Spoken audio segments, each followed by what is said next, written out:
करने की कोशिश करता है। मगर आज की यह कहानी इतनी अजीब है कि इसे सुनकर आप हैरत में पड़ जाएंगे।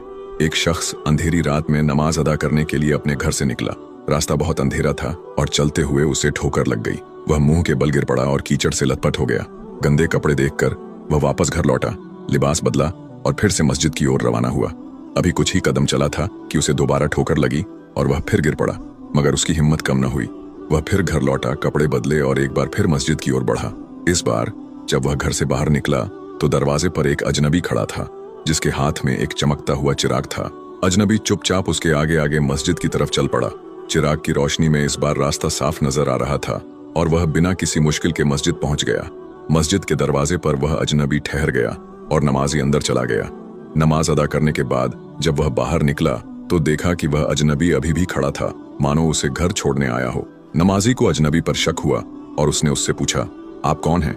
अजनबी ने जवाब दिया, मैं इब्लीस हूँ। यह सुनकर नमाजी हैरान रह गया और बोला, शैतान मुझे मस्जिद तक कैसे छोड़ने आया?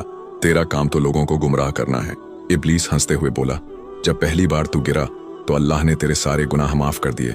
जब दूसरी बार गिरा तो अल्लाह ने तेरे पूरे खानदान को बख्श दिया। मुझे डर था कि अगर तू तीसरी बार गिरा तो अल्लाह पूरे गांव को बख्श देगा, इसलिए मैं चिराग लेकर आया ताकि तू बिना गिरे मस्जिद पहुंच जाए। यह सुनकर नमाजी की आंखों में आंसू आ गए। उसने सजदे में गिरकर अल्लाह का शुक्र अदा किया कि उसकी मेहनत और नियत को अल्लाह ने कबूल कर लिया।